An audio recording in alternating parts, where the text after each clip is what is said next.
Les lamentations de Jérémie. Chapitre 1. Et quoi? Elle est assise solitaire, cette ville si peuplée. Elle est semblable à une veuve.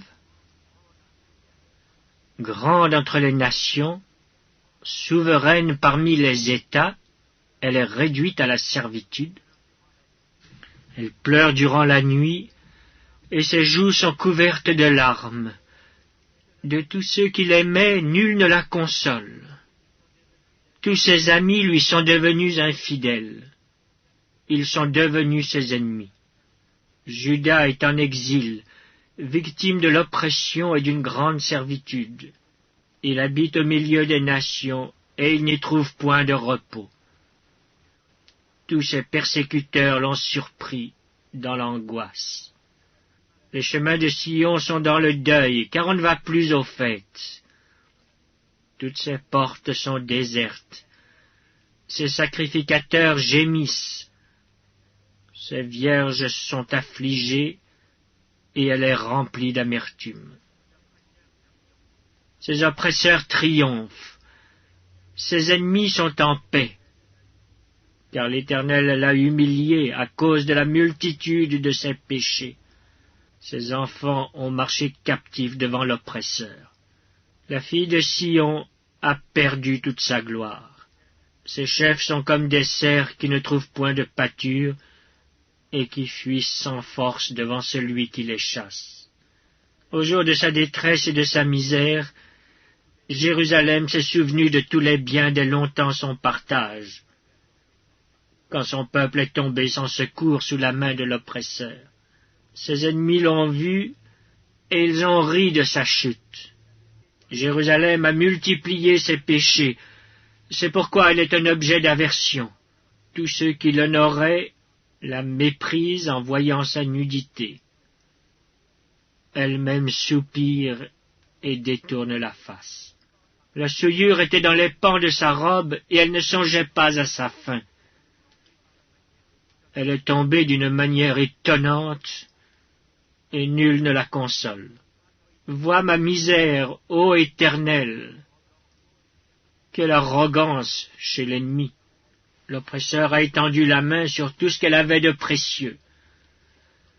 Elle a vu pénétrer dans son sanctuaire les nations auxquelles tu avais défendu d'entrer dans ton assemblée. Tout son peuple soupire. Ils cherchent du pain. Ils ont donné leurs choses précieuses pour de la nourriture, afin de ranimer leur vie. Vois, Éternel, comme je suis avili. Je m'adresse à vous tous qui passez ici. Regardez, et voyez s'il est une douleur pareille à ma douleur, à celle dont j'ai été frappé. L'Éternel m'a affligé au jour de son ardente colère. D'en haut, il a lancé dans mes os un feu qui les dévore. Il a tendu un filet sous mes pieds. Il m'a fait tomber en arrière. Il m'a jeté dans la désolation, dans une langueur de tous les jours. Sa main a lié le joug de mes iniquités. Elles se sont entrelacées, appliquées sur mon cou. Il a brisé ma force. Le Seigneur m'a livré à des mains auxquelles je ne puis résister. Le Seigneur a terrassé tous mes guerriers au milieu de moi. Il a rassemblé contre moi une armée pour détruire mes jeunes hommes. Le Seigneur a foulé au pressoir la Vierge, fille de Juda. C'est pour cela que je pleure, que mes yeux fondent en larmes, car il s'est éloigné de moi celui qui me consolerait, qui ranimerait ma vie. Mes fils sont dans la désolation, parce que l'ennemi a triomphé. Sion a étendu les mains, et personne ne l'a consolé. L'Éternel a envoyé contre Jacob les ennemis d'alentour. Jérusalem a été un objet d'horreur au milieu d'eux. L'Éternel est juste, car j'ai été rebelle à ses ordres. Écoutez, vous tous, peuple, et voyez ma douleur. Mes vierges et mes jeunes hommes sont allés en captivité.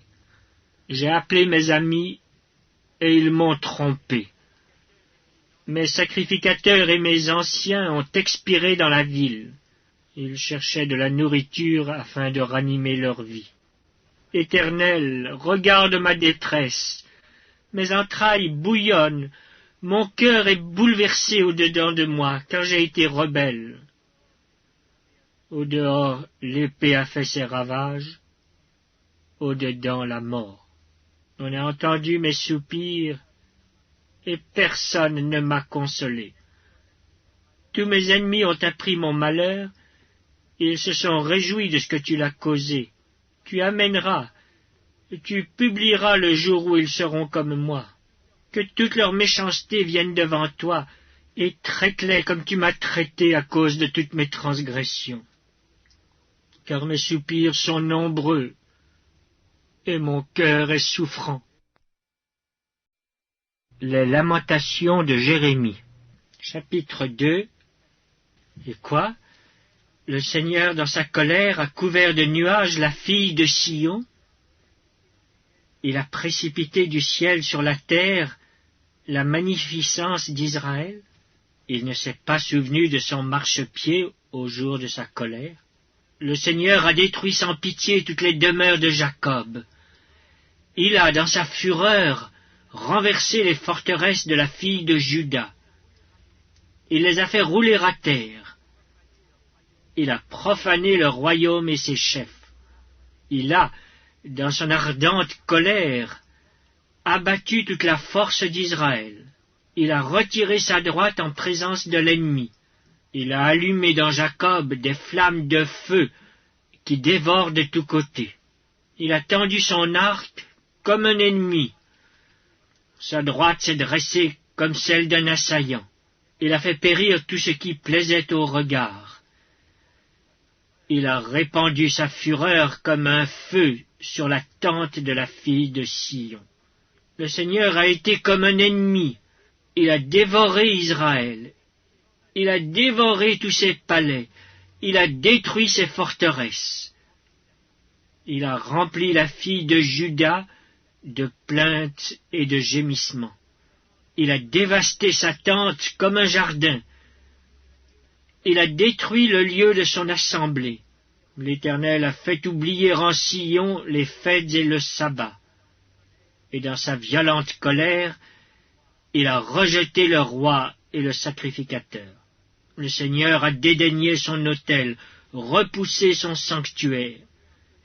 Il a livré entre les mains de l'ennemi les murs des palais de Sion. Les cris ont retenti dans la maison de l'Éternel comme en un jour de fête. L'Éternel avait résolu de détruire les murs de la fille de Sion. Il a tendu le cordeau. Il n'a pas retiré sa main sans les avoir anéantis. Il a plongé dans le deuil remparts et murailles qui n'offrent plus ensemble qu'une triste ruine. Ses portes sont enfoncées dans la terre. Il en a détruit, rompu les barres. Son roi et ses chefs sont parmi les nations. Il n'y a plus de loi. Même les prophètes ne reçoivent aucune vision de l'Éternel. Les anciens de la fille de Sion sont assis à terre, ils sont muets. Ils ont couvert leur tête de poussière, ils se sont revêtus de sacs. Les vierges de Jérusalem laissent retomber leur tête vers la terre. Mes yeux se consument dans les larmes, mes entrailles bouillonnent, ma bile se répand sur la terre, à cause du désastre de la fille de mon peuple, des enfants et des nourrissons en défaillance dans les rues de la ville. Ils disaient à leur mère, « Où y a-t-il du blé et du vin ?» Et ils tombaient comme des blessés dans les rues de la ville. Ils rendaient l'âme sur le sein de leur mère. Que dois-je te dire? À quoi te comparer, fille de Jérusalem? Qui trouver de semblable à toi? Et quelle consolation te donner, Vierge, fille de Sion, car ta plaie est grande comme la mer. Qui pourra te guérir? Tes prophètes ont eu pour toi des visions vaines et fausses. Ils n'ont pas mis à nu ton iniquité, afin de détourner de toi la captivité. Ils t'ont donné des oracles mensongers et trompeurs. Tous les passants battent des mains sur toi.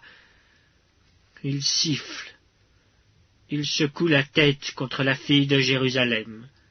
Est-ce là cette ville qu'on appelait une beauté parfaite, la joie de toute la terre? Tous tes ennemis ouvrent la bouche contre toi. Ils sifflent, ils grincent des dents. Ils disent: nous l'avons englouti. C'est bien le jour que nous attendions. Nous l'avons atteint. Nous le voyons. L'Éternel a exécuté ce qu'il avait résolu. Il a accompli la parole qu'il avait dès longtemps arrêtée. Il a détruit sans pitié. Il a fait de toi la joie de l'ennemi. Il a relevé la force de tes oppresseurs. Leur cœur crie vers le Seigneur. Mur de la fille de Sion, répand jour et nuit des torrents de larmes, ne te donne aucune relâche, et que ton œil n'ait point de repos. Lève-toi, pousse des gémissements à l'entrée des veilles de la nuit. Répands ton cœur comme de l'eau en présence du Seigneur. Lève tes mains vers lui pour la vie de tes enfants qui meurent de faim au coin de toutes les rues. Vois, Éternel, regarde qui tu as ainsi traité. Fallait-il que des femmes dévorassent le fruit de leurs entrailles, les petits enfants objets de leur tendresse? Que sacrificateurs et prophètes fussent massacrés dans le sanctuaire du Seigneur? Les enfants et les vieillards sont couchés par terre dans les rues. Mes vierges et mes jeunes hommes sont tombés par l'épée. Tu as tué au jour de ta colère. Tu as égorgé sans pitié. Tu as appelé de toutes parts sur moi l'épouvante, comme à un jour de fête. Au jour de la colère de l'Éternel, il n'y a eu ni réchappé ni survivant. Ceux que j'avais soignés et élevés, mon ennemi les a consumés. Les lamentations de Jérémie. Chapitre 3. Je suis l'homme qui a vu la misère sous la verge de sa fureur. Il m'a conduit, mené dans les ténèbres et non dans la lumière. Contre moi, il tourne et retourne sa main tout le jour. Il a fait dépérir ma chair et ma peau. Il a brisé mes os. Il a bâti autour de moi. Il m'a environné de poison et de douleur. Il me fait habiter dans les ténèbres, comme ceux qui sont morts dès longtemps. Il m'a entouré d'un mur pour que je ne sorte pas. Il m'a donné de pesantes chaînes. J'ai beau crier et implorer du secours, il ne laisse pas accès à ma prière. Il a fermé mon chemin avec des pierres de taille. Il a détruit mes sentiers. Il a été pour moi un ours en embuscade, un lion dans un lieu caché. Il a détourné mes voies, il m'a déchiré, il m'a jeté dans la désolation. Il a tendu son arc, et il m'a placé comme un but pour sa flèche. Il a fait entrer dans mes reins les traits de son carquois. Je suis pour tout mon peuple un objet de raillerie, chaque jour l'objet de leurs chansons. Il m'a rassasié d'amertume, il m'a enivré d'absinthe. Il a brisé mes dents avec des cailloux, il m'a couvert de cendres. Tu m'as enlevé la paix, je ne connais plus le bonheur. Et j'ai dit, ma force est perdue. Je n'ai plus d'espérance en l'Éternel. Quand je pense à ma détresse et à ma misère, à l'absinthe et au poison, Quand mon âme s'en souvient, elle est abattue au-dedans de moi. Voici ce que je veux repasser en mon cœur, ce qui me donnera de l'espérance. Les bontés de l'Éternel ne sont pas épuisées, ses compassions ne sont pas à leur terme. Elles se renouvellent chaque matin. Oh, que ta fidélité est grande! L'Éternel est mon partage, dit mon âme. C'est pourquoi je veux espérer en lui. L'Éternel a de la bonté pour qui espère en lui, pour l'âme qui le cherche. Il est bon d'attendre en silence le secours de l'Éternel. Il est bon pour l'homme de porter le joug dans sa jeunesse. Il se tiendra solitaire et silencieux parce que l'Éternel le lui impose. Il mettra sa bouche dans la poussière sans perdre toute espérance. Il présentera la joue à celui qui le frappe. Il se rassasiera d'opprobre. Car le Seigneur ne rejette pas à toujours, mais lorsqu'il afflige, il a compassion selon sa grande miséricorde. Car ce n'est pas volontiers qu'il humilie et qu'il afflige les enfants des hommes. Quand on foule aux pieds tous les captifs du pays, quand on viole la justice humaine à la face du Très-Haut, quand on fait tort à autrui dans sa cause, le Seigneur ne le voit-il pas? Qui dira qu'une chose arrive sans que le Seigneur l'ait ordonnée? N'est-ce pas de la volonté du Très-Haut que viennent les maux et les biens? Pourquoi l'homme vivant se plaindrait-il? Que chacun se plaigne de ses propres péchés. Recherchons nos voies et les sondons, et retournons à l'Éternel. Élevons nos cœurs et nos mains vers Dieu qui est au ciel. Nous avons péché, nous avons été rebelles. Tu n'as point pardonné. Tu t'es caché dans ta colère et tu nous as poursuivis. Tu as tué sans miséricorde. Tu t'es enveloppé d'un nuage pour fermer accès à la prière. Tu nous as rendus un objet de mépris et de dédain au milieu des peuples. Ils ouvrent la bouche contre nous, tous ceux qui sont nos ennemis. Notre partage a été la terreur et la fosse, le ravage et la ruine. Des torrents d'eau coulent de mes yeux à cause de la ruine de la fille de mon peuple. Mon œil fond en larmes, sans repos, sans relâche, jusqu'à ce que l'Éternel regarde et voie du haut des cieux. Mon œil me fait souffrir à cause de toutes les filles de ma ville.